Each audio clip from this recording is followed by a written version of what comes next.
তাক কৃপা কৰি যিটো মহামুনিহুকে পৃথিৱীতে ব্যক্ত আনি কৰিলা উৎসুকে আত্মপ্ৰকাশক ইটো প্ৰতিভ সাক্ষাৎ ভকতি অমৃত ৰস পৰিপূৰ্ণ যত আকে শুনি অজ্ঞলোকে তৰুক সংসাৰ হেন শোক গুৰুপদে কৰো নমস্কাৰ। এইটো আকৌ ডাঙৰ কথা।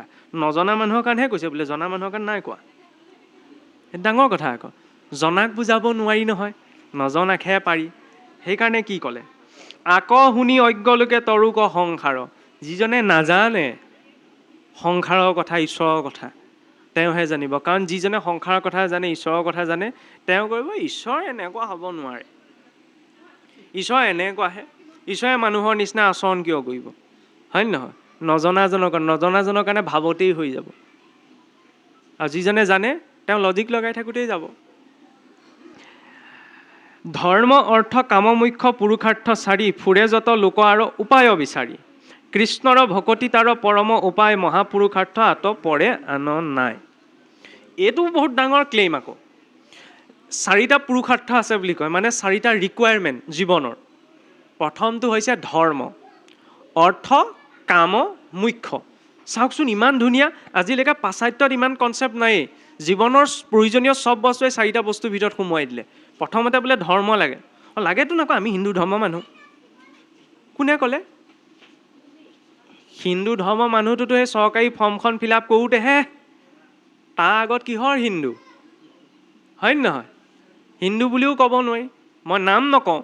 এতিয়াতোতো অসমত এনেকুৱা পৰিস্থিতি হৈছে, বহুত এজন প্ৰতিষ্ঠিত সাহিত্যিক হয়, বুজি পালেও বুজি পাই যাব আৰু আপোনালোকৰ মানে আমাৰ এই যোৰহাট আৰু শিৱসাগৰৰ ভিতৰত হ'ল বাৰু, বহুত বছৰ পাৰ হৈ গ'ল।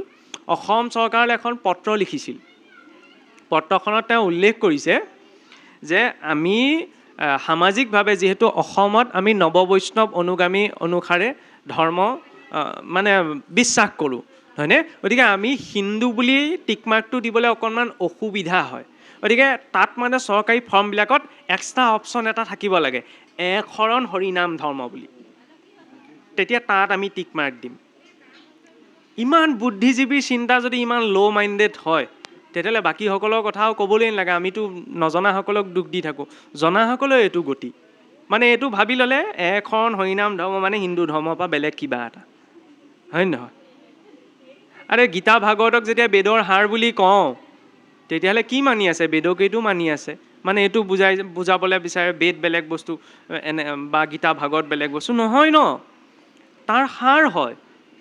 হিন্দু বুলি কওঁতে মই এতিয়া বৰকে আকৌ হিন্দু বুলি কওঁতে আজিকালি বিজেপি মানুহ বুলি ভাবে। এইটো আজিকালি ক'বলগীয়া হয়, মইতো ক'বলৈ আৰম্ভ কৰি দিলোঁ, আপোনালোকে নাভাবিব আকৌ দেই। হিন্দুৰ দুষ্টান্ন ভৱতী ন নাৰী না বিদূষক সদ্ধৰ্ম পালক বিদ্বান শ্ৰুত ধৰ্ম পৰায়ণা। বোলে হিন্দু বুলি ক'লে দুষ্ট হ'ব নোৱাৰে, দুষ্ট প্ৰকৃতিৰ হ'ব নোৱাৰে। ন নাৰী ন বিদূষক, তেওঁ অনাৰ্য হ'ব নোৱাৰে। এতিয়া আৰ্য বুলি ক'লে মানুহে পটককৈ কনচেপ্টটো আনি লয়, সিন্ধু নদীৰ উপত্যকাত যিসকলে বাস কৰি পেলাই এই ইন্দ্ৰ বৰুণ আদি দেৱতাৰ স্তুতি কৰিছিল, সেইসকল আৰ্য। সেইসকল এই মধ্য এছিয়াৰ পৰা বোলে প্ৰব্ৰজন কৰিছিল। ভুল কনচেপ্ট। তাত সেই অৰ্থত আৰ্য নহয়, যাৰ আচৰণত শ্ৰেষ্ঠত্ব আছে তেওঁ আৰ্য, যাৰ আচৰণত শ্ৰেষ্ঠত্ব নাই তেওঁ অনাৰ্য। তাত্ত্বিক দিশত চাবলৈ গ'লে কোনোবাই যদি ভাল আচৰণ কৰিছে তেওঁ অনাৰ্য কেতিয়াও হ'ব নোৱাৰে, তেওঁ আৰ্য হয়। সেইবাবে ভগৱন্তকো আৰ্য কোৱা হয়। যদি এই কনচেপ্টটো থাকিলেন তেতিয়াতো ভগৱানৰ ক্ষেত্ৰত আমি আৰ্য শব্দটো প্ৰয়োগ নকৰোঁ, হয় নহয়? ন নাৰী না বিদূষক, তেওঁ বিদূষক হ'ব নোৱাৰে। সদ্ধৰ্ম পালকো বিদ্বান, সদ্ধৰ্ম পালন কৰা। ধৰ্ম আকৌ অসতো থাকে, হয়নে নহয়? অসুৰৰ বাবে কাৰোবাক কষ্ট দিয়াটোতো ধৰ্ম সিহঁতৰ কাৰণে, হয় নহয়? সন্ত্ৰাসবাদীবিলাকৰ বাবে সাধাৰণ মানুহক অত্যাচাৰ কৰা, মাৰি পেলোৱা, সিহঁতৰ কাৰণে সেইটো ধৰ্ম। সিহঁতে আমি ভবাটো ধৰ্ম বুলি নাভাবে নহয়, হয়নে নহয়? গতিকে ধৰ্ম দুটা আছে, সৎ ধৰ্ম অসৎ ধৰ্ম। ইয়াত সৎ ধৰ্মৰ কথাহে কোৱা গৈছে। সদ্ধৰ্ম পালকো বিদ্বান শ্ৰুত ধৰ্ম পৰায়ণা। শ্ৰুতি মাৰ্গ অনুসৰি যি চলে, যিদৰে সংবিধান মতেহে দেশ চলে, ঠিক তেনেদৰে ভক্তি মুক্তি সিদ্ধি সকলো শাস্ত্ৰ বিধান অনুসৰিয়েই চলে। তেওঁ হৈছে হিন্দু। এতিয়া চাওক, ধৰ্ম বুলি কওঁতে এইটো নহয় যে মই ধূপ গছ জ্বলাইছোঁ, চাকি গছ জ্বলাইছোঁ। প্ৰকৃততেতো ধৰ্মৰ 10টা লক্ষণ আছে। এই 10টা লক্ষণ যাৰ ভিতৰত থাকে ন তেওঁক ধাৰ্মিক বুলি কোৱা হয়। ধৃতি সমা দমস্তেয়ম শৌচমিনেন্দ্ৰিয় নিগ্ৰহ ধী বিদ্যা শতকৰ্ম ক্ৰোধ দশকম ধৰ্ম লক্ষণম। ধৃতি প্ৰথম হৈছে ধৈৰ্য, ক্ষমা, দমন অৰ্থাৎ সংযম, অষ্টেয় কোনো বস্তু চুৰ নকৰা। ধৰ্মৰ ভিতৰত এইটো কিয় সোমালে? চুৰ নকৰা। চোৰেহে চুৰ কৰিব নহয়, কেৱল ধন টকা পইচাটোকে চুৰ কৰা নুবুজায়, হয় নহয়? কেতিয়াবা বেলেগ কিবা কিবিও চুৰ কৰা যায়, সেইবিলাক ইমান মই সোমাব বিচৰা নাই, নিজৰ মতে বুজি লওক আৰু, হয় নহয়? কাৰোবাৰ অজ্ঞাতে গ্ৰন্থখন আনি অধ্যয়ন কৰাটো চুৰ কৰা।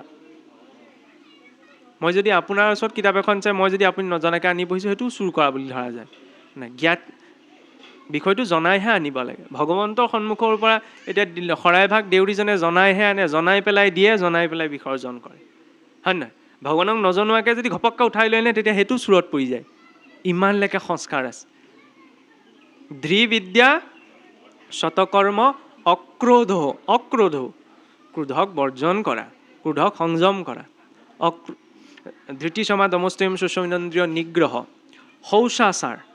শৌচাচাৰ দুটা আছে, এটা বাহ্যিক শৌচ, শৰীৰটো শুদ্ধ কাৰণে গা পা যেনেকৈ আমি মুখ হাত ধোঁ। আন্তৰিক শৌচ, ভাল কথা শ্ৰৱণ কীৰ্তনৰ যেতিয়া অন্তৰখন পবিত্ৰ হয় ন, আন্তৰিক চিন্তনৰ জৰিয়তে।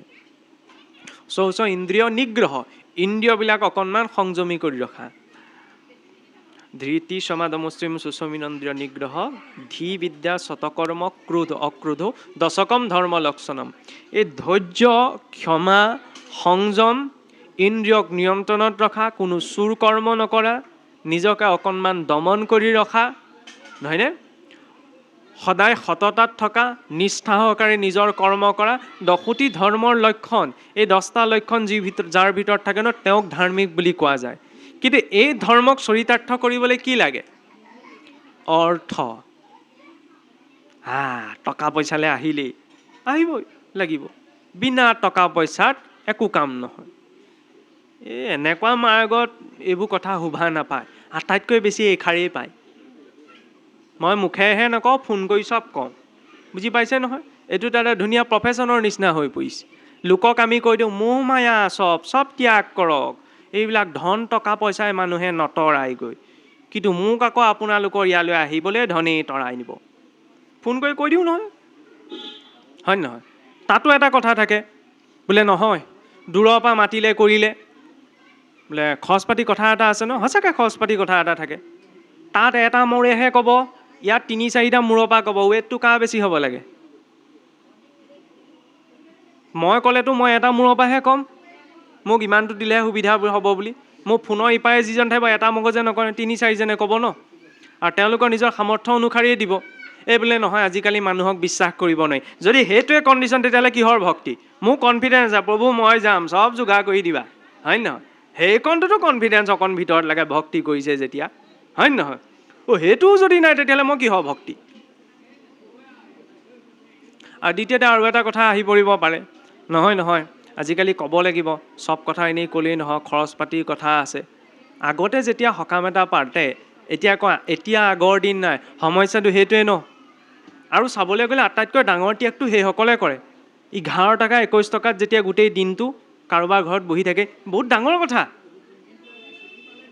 আজিৰ যুগততো বিনা আগতে মানুহ সকাম নিকাম পাতিলে গাঁৱৰ ঘৰত কি হয়, এতিয়াও আছে কিছু, পটুৱা চিলাবলৈ, ৰভা দিবলৈ মাতিব নালাগে, ৰাইজক জাননী দিয়ে চব কাম হৈ যায়। এতিয়াও কিছু গ্ৰাম্য সমাজত আছে, কিন্তু এতিয়া ভকতক খোৱাবলৈ যিমান খৰচ তাতকৈ বেছি পেণ্ডেলটোত খৰচ হয়, দিবলগীয়া হয়, হয় নহয়? তাৰ বাবে গোটেই দিনটো যে বহি আছেহি, হয় নহয়? তাতটোতো ধৰা বন্ধা নাই, মানুহে অকল তেওঁলোককো দুখী কৰি থাকে, এইটো বেয়া কথা কিন্তু দেই, এইটো মই স্বীকাৰ কৰোঁ। পইচা লওঁ আমি সোপাই, আৰু গালিৰ সন্মুখীন হয় সেই গাঁৱৰ ভকতসকলে বা সমাজত চলিত পুৰোহিতসকলে। কিবা এটা কয় তাতে বোলে বহুত পইচা বিচাৰিলে। আৰে মানুহে 300-400 টকাত নিজৰ নেট পেক ভৰাই, কাপোৰ কানি পিন্ধে, খোৱা বস্তুটো আনে, হয় নহয়? 50-60 টকা দি পেলাই চাহ একাপ খায়, ইয়াত আকৌ 50-60 টকা বেছি দি বুলি আজিকালি চব ব্যৱসায়ী হ'ল। এইটো বেয়া কথা, আৰু মানুহে সদায় সামৰ্থ্য অনুসাৰে দিয়ে। লগতে মই যেতিয়া, বাকীসকলে বাৰু নেজানে, জনাজনে যিজনে শাস্ত্ৰ কৈ আছে তেওঁৰ ভিতৰত অন্ততঃ এইটো কনফিডেঞ্চ, মোৰ ওপৰত এতিয়া একদম ফ্ৰী ফায়াৰ হৈ যাব আৰু, উপায় নাই এতিয়া কমেই আৰু, নহয় জানো? কম বুলিয়ে আহিছোঁ। এই কথাটো পইচা উপাৰ্জন কৰিবলৈ ঢেৰ মাৰ্গ আছে, ঢেৰ পথ আছে, হয়নে নহয়? চুৰ কৰিও পইচা গোটাব পাৰি, ঠিক আছে। খালি এই মাৰ্গটোত এইটো নহয় যে ইমানটো দিব হ'লে দেই তেতিয়াহে মই ক'ব পাৰিম, হয়নে? এইটো হ'ব নালাগে। অৰ্থ দুটা আছে, এটা ইহলোকৰ, এটা পৰলোকৰ, হয়নে নহয়? আৰু এই ইহলোকৰ অৰ্থও 5টা উদ্দেশ্যত আহৰণ কৰা যায়। ধৰ্মায় যশস্বাৰ্থায়, কামায় স্বজনায় চ, পঞ্চবিধ বিভজতি বিত্তঃ। এইখন জগতত টকা পইচা লাগে, প্ৰথমতে অকণমান বোলে ধৰ্মৰ কাৰণে লাগে। ধৰ্মৰ কাৰণে লাগে ন? চাকি গছ জ্বলাবলৈ কপাহকণ, মিঠাতেলকণ এনেই নাহে নহয়, টকা এটা দিলেহে আহিব, হয়নে? আমি বাহিৰত চাকি দিওঁগৈ, কিন্তু ঘৰত সদায় দিওঁ নে নিদিওঁ তাত আকৌ কুৱেশ্যন মাৰ্ক এটা আছে, হয়নে? 10,000 টকা চৰকাৰে দিছে, তাৰ কাৰণে কিছুসকলে চৰকাৰক খুব জয়গান কৰিছে, ভাল কথা, পইচা পাইছে কাৰণে কৰিছে। কিছুৱেতো আনিবলৈ গৈ ঢেল ঢেল খাই পৰিও দিছেগৈ, তাতো আপত্তি নাই। 10,000 টকা দিওঁতেই যদি চৰকাৰৰ ইমান জয়গান হ'ব পাৰে, ঈশ্বৰে জীৱনৰ প্ৰতিটো উশাহ নিশাহ দি আছে নহয়, তেওঁ জয়গান কৰোঁতে তেতিয়াহ'লে ডিঙিটো কিমান খোল খাব লাগে? আমাৰ পুৱা গধূলা প্ৰাৰ্থনা কৰোঁতে মাতটো কমি আহে, মাতটো নোলায় নহয়। ইভাগে কাৰোবাৰ আমুক জিন্দাবাদ বুলি ক'লে তেতিয়া একদম ডিঙি একদম ওলাই আহিব, বেয়া কথা ন? তাতো চিঞৰিছে চিঞৰক, ইয়াতো চিঞৰিব লাগে। ঈশ্বৰৰ নাম কীৰ্তন কৰোঁতে যিমান পাৰি সিমান উচ্চ স্বৰে। মুছলিমজনে সেইটো লাজ নকৰে নহয়, শিকিব লাগে তেওঁলোকৰ পৰা, সঁচাকৈ শিকিব লাগে। আমি যিমানেই যি নকওঁ, হয়নে নহয়? তেওঁলোকে নিজৰ সেইটো কেতিয়াও এৰি নিদিয়ে, আৰু সেইটো নিষ্ঠা ন? আমাৰ সেইটো শিকিব লগা আছে। নিজৰ ইষ্টদেৱৰ উপাসনা পুৱা গধূলা কৰোঁতে যিমান পাৰি সিমান উচ্চ স্বৰে, অসুৰ সোপা যাতে আঁতৰি যায়, ভাল সোপা যাতে ওচৰি আহে, কাষ চাপি আহে। আমাৰতো নকৰে তেনেকৈ প্ৰাৰ্থনা, আগতেহে কৰিছিল। আগতে কম্পিটিশ্যন হয়, কোনে আটাইতকৈ ডাঙৰ প্ৰাৰ্থনা কৰিব পাৰে, ভাল কথা, কম্পিটিশ্যন তাতো লাগে, হয় নহয়? এতিয়া আকৌ নকয়, ডাঙৰ হোৱাৰ পিছত বাদ দি দিয়ে, এনেই বহি থাকিব লেকচাৰ মাৰি, তেওঁ প্ৰাৰ্থনা কৰিবলৈ নাযায়। জ্বৰ, তাতকৈ জ্বৰ এটা বৃক্ষজোপাও নাই, বৃক্ষজোপাও ৱেইটিং লিষ্টত আছে, কেতিয়া মই এই জুনিৰ পৰা উঠাম ঈশ্বৰৰ ভক্তি কৰিব। এতিয়া মই পাই পেলাই মোৰ ভৰিকেইটা নাই যোৱা। সকলোৰে অৱস্থাটো বেলেগ বেলেগ, চবতো যাব নোৱাৰে, যাৰ যেনেকৈ মিলিছে। 1 মিনিট সময় লাগে ন? চিঞৰি দিব লাগে কৃষ্ণ বুলি, ৰাম বুলি, পাগল বুলি ক'লেও কওক দিয়কচোন, হয় নহয়? নহ'লে চাওকচোন, কোনোবা কাৰোবাৰ ৰূপত মৰিছে নাই মা? কোনোবা কাৰোবাৰ ৰূপত মৰিছে, কোনোবা কাৰোবাৰ ধনত মৰিছে, কোনোবা কাৰোবাৰ সম্পত্তিত মৰিছে, হয়নে নহয়? কোনোবা কাৰোবাৰ ছোৱালীত মৰিছে, কোনোবা কাৰোবাৰ ল'ৰাত মৰিছে, সেইবোৰ চব মৰিছে। আচলটো মৰি মৰি জিছে সেইজনে, যিজনে ভগৱানত মৰিছে, তেওঁতোতো মৰি মৰি জি আছে, হয় নহয়? তেওঁলোক শাৰীৰিকভাৱে নাথাকিলেও আমি তেওঁলোকক কেতিয়াও মৃত বুলি গ্ৰহণ নকৰোঁ। আজি মহাপুৰুষ শংকৰদেৱ, মাধৱদেৱ, মহাপুৰুষসকল শাৰীৰিক ৰূপততো নাই, তেওঁলোকক কোনোবাই মৃত বুলি কয় নি? নকয় ন? সম্পূৰ্ণ জীৱিত আছে। কি ৰূপত? তেওঁলোকৰ গুণকৰ্মৰে, কৃষ্ণৰ কাৰণে থাকিলে ন? আৰু এই নিজৰ আপোনাৰ পিতৃৰ নাম মনত আছে, নহয়নে? পিতামহৰ নাম মানে ককাৰ নাম মনত আছেনে? আছে। ককাৰ দেউতাকৰ নাম নাই, দেখিছেনে? নিজৰে ক্ষেত্ৰত আমি পিতামহলৈকে মনত ৰখা সম্ভৱ নহয়। পৰীক্ষিত আজি কিমান বছৰ আগত আহিছিল? মাধৱদেৱ, বিষ্ণুপুৰী সন্যাসী, নিজৰ বংশৰে আমাৰ পৰিচয় য'ত নাথাকে তাত এইসকলৰ নাম আছে, হয়নে নহয়? আৰু কোনে লৈছে বোলে নহয়, নিৰ্দিষ্ট এটা বৰ্গৰ মানুহে লৈছে নহয়, চবে টানত পৰি চব যাব লাগে এওঁলোকৰ ওচৰলৈ, হয়নে নহয়? সেইকাৰণে তেওঁ যিজনৰ লগত লাগ খাই যায় ন, স্থায়ী হৈ থাকি যায়, আৰু তেওঁৰ পৰা যিজন আঁতৰি যায় ন, তেওঁ নাইকিয়া হৈ যায়। 100 কৌৰৱৰ নাম কোনেও নাজানে। 100 কৌৰৱ বাদ দিয়কচোন, দুৰ্যোধন, দুঃশাসন, সেই দুটা নামহে মানুহে জানে। আৰু দুটামান ককাই ভাই নাম কওকচোন, কোনেও নাজানে। কিন্তু পঞ্চপাণ্ডৱৰ নাম মুখৰ আগত আছে ন, হয়নে নহয়? প্ৰহ্লাদৰ পুত্ৰ কোন আছিল? বিৰোচন। বিৰোচনৰ পুত্ৰ কোন? বলি। বলিৰ পুত্ৰ কোন? বান। চবে জানে ন? হিৰণ্যাক্ষৰ কেইটা পুতেক আছিল? কোনে জানে? জানে জানো? নাজানে ন? কিয় নাজানে? তেনেকুৱা একো কামেই কৰা নাছিল, হয় নহয়? যদিও অসুৰ কুলত জন্ম, ভক্তি কৰিলে, আজিও মানুহে মনত ৰাখিছে।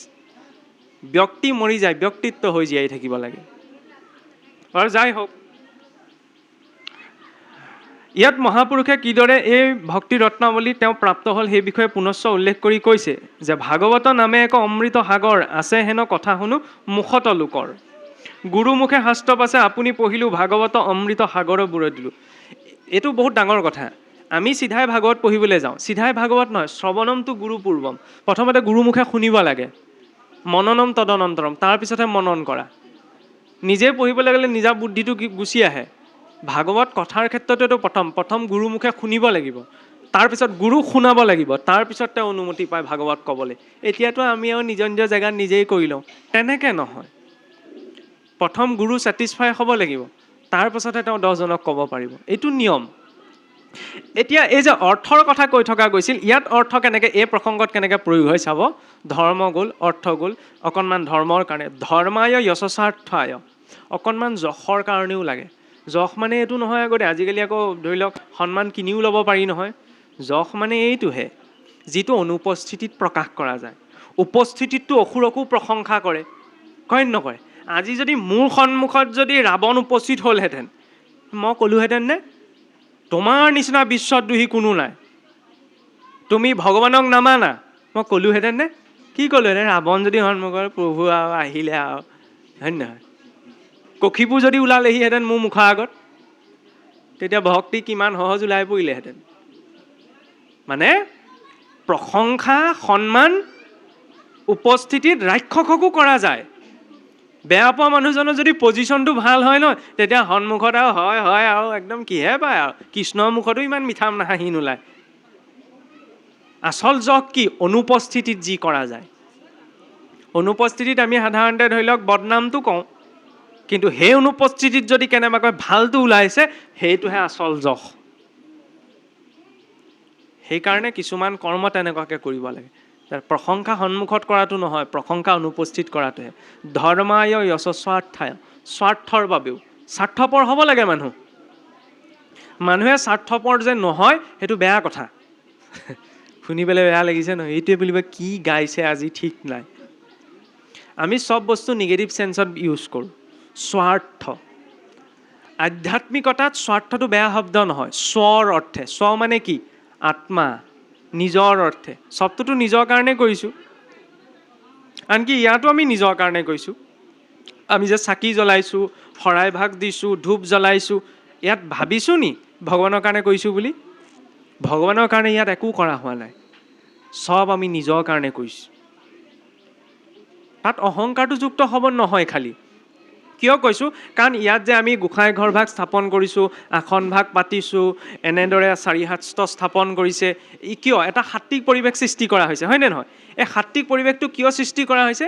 যাতে কাষেদি যদি মানুহ এজনো পাৰ হৈ যায়, ধুনীয়া বৈকুণ্ঠ অধিক পৰিৱেশ, ভকতসকল আছে বুলি মূৰটো আপোনা আপুনি দূৰ খাই যায়, হয় নহয়? সেই পৰিৱেশটো কাক লাগে? ভগৱানক লাগে নে মোক লাগে? ভগৱানকতো নালাগে, মোক লাগে। মোৰ মনটো শুদ্ধ আত্মিক কৰিবলৈ মই যদি গছৰ পৰা দোকানৰ পৰা বুট মগু তিয়াই আনি খাওঁ, তেতিয়াহ'লে সি দুখযুক্তও হ'ব পাৰে। ঈশ্বৰে আমাক ইমানখিনি দিছে, সেইকাৰণে এটা নিৰ্ণয়েৰে তেওঁক অৰ্পণা কৰা হৈছে। ঈশ্বৰৰ কাৰণে অৰ্পণা নাই কৰা। ঈশ্বৰৰ কাৰণে যদি কৰিলোহেঁতেন সদায় দিলোহেঁতেন। দিওঁ জানো সদায়? নিদিওঁ নহয়, উদ্দেশ্য এটাতহে দিওঁ। উদ্দেশ্য এটাত দিবলৈ ডাইৰেক্ট খাবলৈ গ'লে আমি দুখযুক্ত হ'ম ন। গতিকে ঈশ্বৰক অৰ্পণা কৰি প্ৰসাদ ৰূপত গ্ৰহণ কৰিছোঁ। কিজানি সেইকণেও অকণমান তেল যোগায়, ইন্ধন যোগায়, সাত্বিক কিবা এটা খালে মনটো সাত্বিক কৰাত, হয়নে নহয়? গতিকে আমি আধ্যাত্মিকতাৰ তথাকথিত ধৰ্মৰ নামতো যিখিনি কৰোঁ স্বৰ অৰ্থে, সেইকাৰণে স্বৰ অৰ্থে কৰিব লাগে।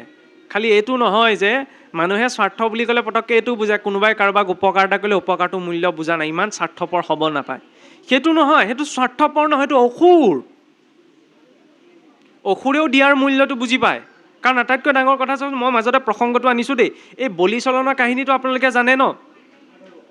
বহুতে এইটো কয় বোলে যেতিয়া বামনদেৱে বলিৰ পৰা 3 পদ ভূমি বিচাৰিছিল, তেতিয়াই বলিৰ ত্ৰিভুৱন ঈশ্বৰে সৰ্বস্ব হৰণ কৰে, হয়নে নহয়? কিন্তু বলিৰ সৰ্বস্ব তেতিয়া হৰণ নাই হোৱা। বলিৰ সৰ্বস্ব হৰণ কেতিয়া হ'ল জানেনে? যেতিয়া যজ্ঞশালাৰ পৰা তেওঁ উঠি আহিলে। কিয়? কথাটো চাব, নামষাৰ প্ৰসংগ কৰি আছোঁ, প্ৰসংগ কৰি থকা আছে, নামৰ মাজতে যদি উঠি দিয়ে তেতিয়া নামৰ ক্ৰমটো ৰ'ব জানো? যি উদ্দেশ্যত নামষাৰ প্ৰসংগ কৰা গৈছে ফল পাব জানো? নাপায় ন। পাঠ পঢ়ি আছে, মাজতে যদি উঠি দিয়ে জানো? নিদিয়ে। সেইকাৰণে 2জন পাঠক কিয় ৰাখে? প্ৰকৃততেতো মূল আসন এখনেই, যাক ব্যাসৰ আসন কয়, বহুতে ব্ৰহ্মৰ আসন কয়। তাৰ ক্ৰমটো এজনে ৰাখিব নোৱাৰে, সেইকাৰণে থুলৰ বুলি সেই দুভাগ স্থাপন কৰা হয়। অসমীয়া পৰম্পৰাত যেনে আমি তাক বহুতে সুখ পৰীক্ষিত বুলি, কিন্তু সুখ পৰীক্ষিত নহয়, প্ৰকৃততে ব্যাসৰ পিঠি, ব্যাস পিঠি। কাৰণ সমগ্ৰ 14 শাস্ত্ৰ 4 বেদৰ বেদটা কোন? ব্যাসদেৱ। ব্যাসদেৱে কাক চয়ন কৰিলে? শুকদেৱক, হয়নে? শুকদেৱে কাক চয়ন কৰিলে? সুতমুনিক, হয়নে? উগ্ৰ ৰোমহৰ্ষণ সূতক। ৰোমহৰ্ষণ সূতৰ বৈকুণ্ঠ পয়নৰ পিছত বলদেৱে কাক সেইখন আসনত বহুৱালেহি? উগ্ৰশ্ৰৱা সূতক। সেইখন কাৰ আসন? ব্যাসৰ আসন। শাস্ত্ৰ কোনে ক'ব? বিস্তৰয়তি বিভাজনয়তি বেদঃ ইতি ব্যাসঃ। ব্যাসে ক'ব, ব্যাসপীঠ হয়, হয়নে? সেইকাৰণে বহুতত চাবচোন ব্যাসপীঠত বহি পেলাই যে কয়, বহুত সমাজত লাগে এনেকুৱা কথা, মহিলাই পাঠ কৰা নকৰালৈ, এনেকুৱা এটা যে কথা এতিয়া আহিছে। মহিলাই পাঠ কৰাত আপত্তি নাই, কিন্তু সেইখন আসনত নকৰে। সেইখন আসনত কিয় নকৰে? কাৰণ সেইখন ব্যাসপীঠ হয়, তাত সেই মৰ্যাদাটো ৰক্ষণ নহয়। আমাৰ সংস্কৃতিত আজিকালি লৈছে, তাত ক'বলৈ নাযাওঁ, কিন্তু নকৰে যে এইকাৰণেই নকৰে। আগৰে পৰা দেখি আছে, এইটো নতুনকৈ উলিওৱা নিয়ম নহয় নহয়। কিন্তু ইভাগেতো আইসকলে নাম লয়, গীতা ভাগৱত ভাদ মাহত তেনেকৈ পঢ়ে, তাত কোনো বাধা নাই। খালি নহ'লে এই কথাটোত গৈ মানে অবজেকশ্যন এটা থাকি যায়, বোলে কিয় নিদিয়ে? নিদিয়া নহয়, কাৰণটো হৈছে সেইটো, বেলেগ কথা নাই। আৰু সেইকাৰণে চাবচোন কিছু জেগাত শৰণীয়া ভজনীয়া নহ'লে পাঠৰ আসনলৈ যে যাবলৈ নিদিয়ে, কিয় নিদিয়ে? এইটো গোড়ামি নহয়, কাৰণ আসনখন কাক বহিছে নিৰ্ণয় এটা আছে ন। ঘৰত মই পঢ়ি থাকিব পাৰোঁ, কিন্তু এটা নিৰ্দিষ্ট নীতি নিয়মৰ মাজত ৰখা গৈছে, হয়নে নহয়? সেই নিয়মটোৰ মৰ্যাদা ৰাখিবলৈহে আচলতে এইখিনি কথা কোৱা যায়, তাত বেলেগ কথা নাই, কাৰোবাক কিবা ভাবি পেলাই কোৱা গৈছে। আৰু যাই হওক, এই কি প্ৰসংগত আছিলোঁ মই?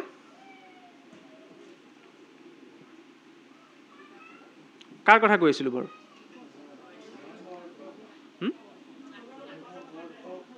তাৰ পাছত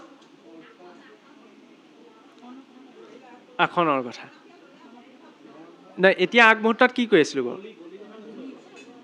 অঁ, এই বস্তুটো লাগে, এই যে বলি, তাৰ আগমুহূৰ্তলৈকে ঠিকে আছে। কাৰণ এই কথাটো এইটো এটা কথা চাব দেই, বক্তা হওক শ্ৰোতা হওক, বক্তাতকৈ শ্ৰোতা বেছি অভিজ্ঞ হ'ব লাগে।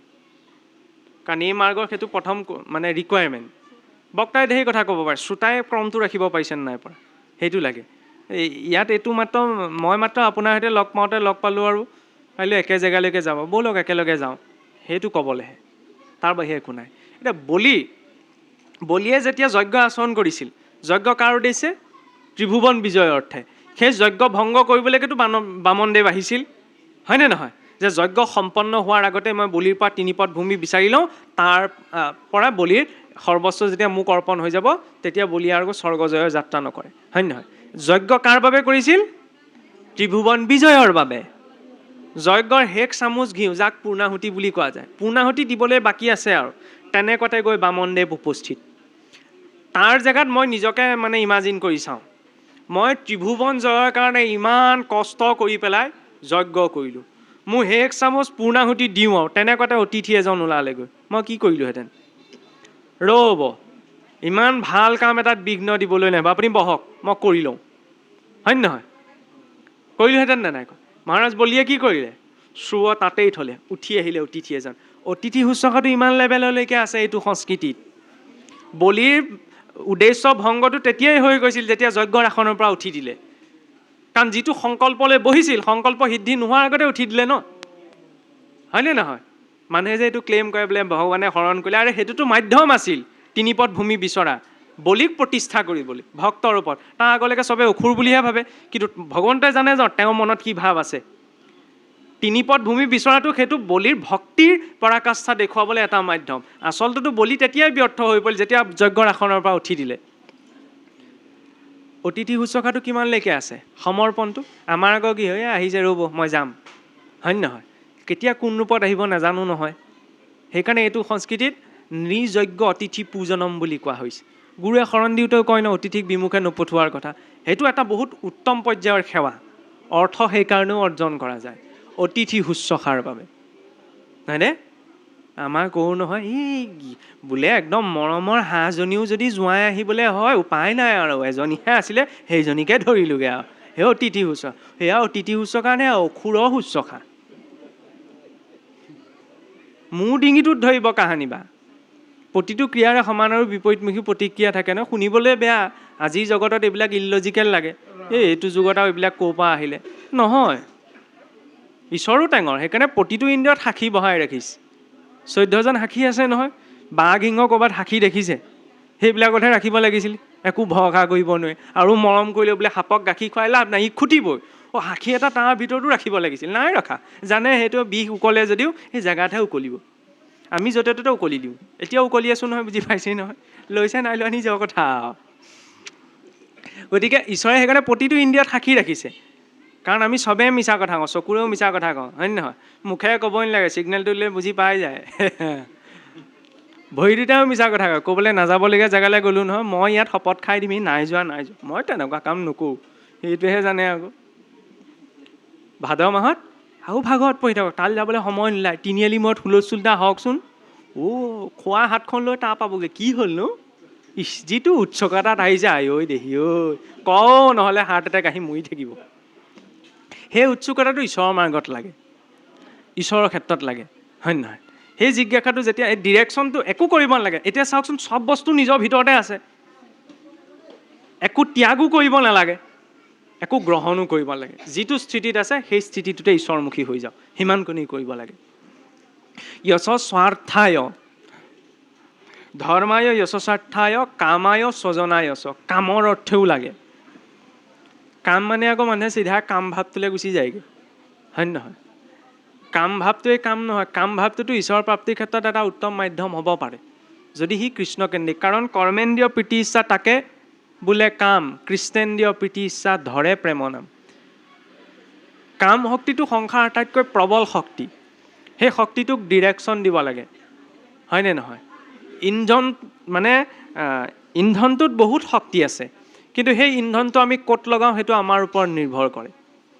সন্তান উৎপত্তিৰ বাবে যদি কাম ভাৱক প্ৰয়োগ কৰা হৈছে, তেতিয়াহ'লে সেয়া যজ্ঞ বুলি কোৱা গৈছে, হয়নে? আৰু কেৱল ভোগৰ বাবে যদি কামক প্ৰয়োগ কৰা হৈছে, তেতিয়াহ'লে তাক পিশাচৰ কৰ্ম কোৱা গৈছে।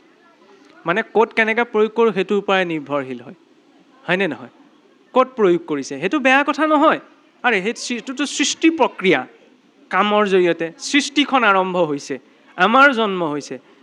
ইয়াত কোনো হেজিটেশ্যন অনুভৱ কৰিবলগীয়া কথা নাই। হেজিটেশ্যন সিহে অনুভৱ কৰে যাৰ খেলি মেলি এটা আছে। মই খোলাকৈ কৈছোঁ, খেলি মেলি এটা থাকিলেহে হ'ব।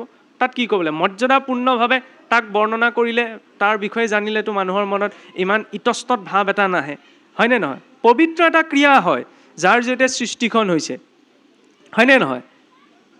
এই কথাটোক যেতিয়া নৰ্মেলি গ্ৰহণ নকৰে, তেতিয়া এবনৰ্মেলি কিছুমান হৈ যায়, হয় নহয়? কাম এটা নৰ্মেল বিষয়, তাক নৰ্মেলিয়ে থাকিবলৈ দিব লাগে। মানুহে এবনৰ্মেল কৰি পেলায়, ইটিছ টিটিছ কৰি পেলাই, ইচিছ আচাচ অমুক তমুক, অগ্ৰং বগ্ৰং, হয় নহয়? সেইকাৰণে সমস্যাবিলাক হয়। যেনেদৰে ক্ৰোধ আহে তেনেকৈ কামো আহে, হৈ গ'ল। কিটো আপত্তি আছে? তাত প্ৰয়োগ কৰিলেই হয়, ক'ত কি প্ৰয়োগ কৰিব লাগে। সেইকণ অন্ততঃ নিজৰ ভিতৰত স্বাধীনতা লাগে ন, ক'ত প্ৰয়োগ কৰিম। মোৰ মুখৰ পৰা এইখিনি কথা শোভা নিদিব পাৰে, হয় নে নহয়? মেচিনটোহে পটককৈ বনোৱা, ডিজাইনটো আগৰে নহয়, গতিকে ডিজাইনটোলৈ চাগে চাব, আৰু এতিয়া মেচিনটোলৈ চালে মানে অকণমান সমস্যা আহিব পাৰে। ক'ব বিচৰা হৈছে কি, যদি সেইখিনি সময়ক যেনেকৈ ঋষি কাশ্যপ আৰু দিতিৰ ক্ষেত্ৰত আমি পাওঁ, সন্ধ্যাবেলা কাম ভাৱত আসক্ত হোৱাৰ বাবেতো দুটা অসুৰ, হয়নে নহয়? কিন্তু সেইকণ সময় যদি কামক আধ্যাত্মিক শক্তিলৈ ৰূপান্তৰ কৰা যায়, অকণমান যদি আধ্যাত্মিক সাধনা কৰা যায়, এইটো বোলে কাম ভাৱত কেনেকৈ ঈশ্বৰৰ চিন্তা সম্ভৱ হয় ন? প্ৰথমতে অশান্তি লাগিব, বহি থাকক, মনলৈ ঢেৰ চিন্তা আহিব, প্ৰয়োজন নাই। জমা হোৱাবিলাকেই আহিছে ন, ওলাই যাওঁতে সময় লাগিব, বহি উঠি যাব নালাগে। যদি অকণমান মনটো খেলি মেলি লাগে, চিধাই, যদি গা ধুই আছে তেতিয়াতো ভাল কথা। যদি গা নুধুৱাকৈ বোলে লং পেণ্ট চাই গোঁসাই ঘৰত দৰ্জাখন খোলক, সন্মুখত বহি থাকক, তাৰপিছত চাওঁ কাম কোড লোভ মোহে কেনেকৈ ক্ৰিয়া কৰে। নাযাওঁ ন আমি আৰু ৰাতিপুৱা গা ধুলে সেৱা কৰি বহুত দিনটোলৈ আজৰি। আৰু কি দিনটোলৈ আজৰি? সেইটো দায়িত্ব নি? দিনটোলৈ আজৰি নহয়। ঈশ্বৰ ৰাতিপুৱা গা ধুই আহি যে তেওঁক সেৱা কৰিলোঁ, তেতিয়া ঈশ্বৰৰ কোনো প্ৰয়োজনীয়তা নাই। ঈশ্বৰৰ প্ৰয়োজনীয়তা কোনখিনিত? যেতিয়া কাম কোড লোভে ক্ৰিয়া কৰিব, তেতিয়াহে প্ৰয়োজন, হয় নে নহয়? তেতিয়া আকৌ আমি দৰ্জা মাৰি থৈ দিওঁ, দৰকাৰ নাই, নহ'ব।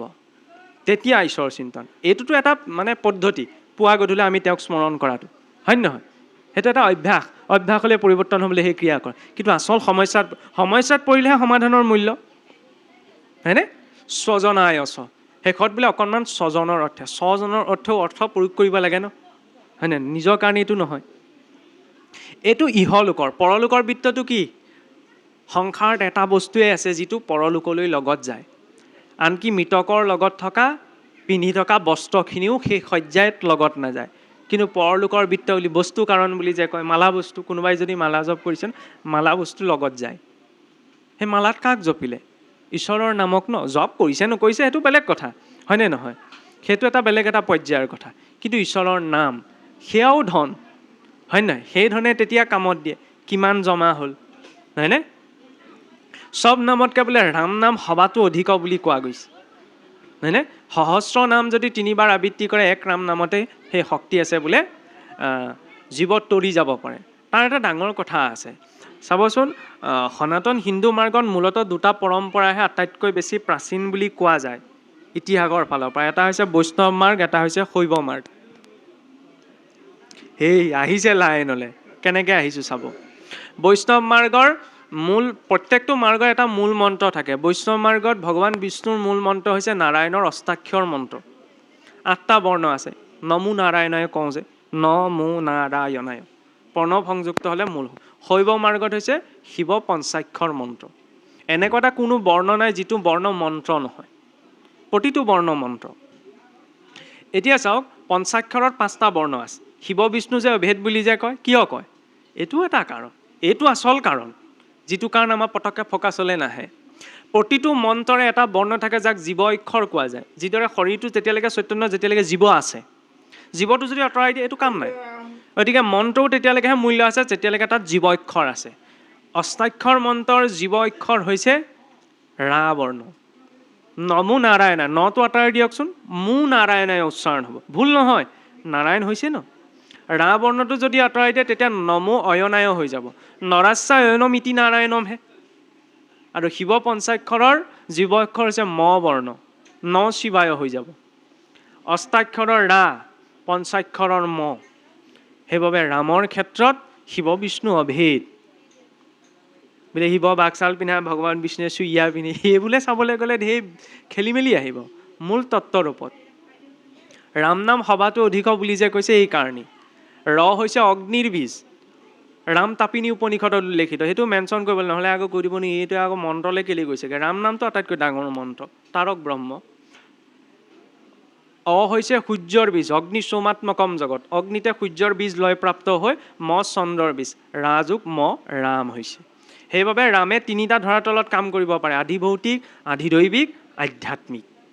সেইবাবে ৰাম নাম সবাতো অধিক।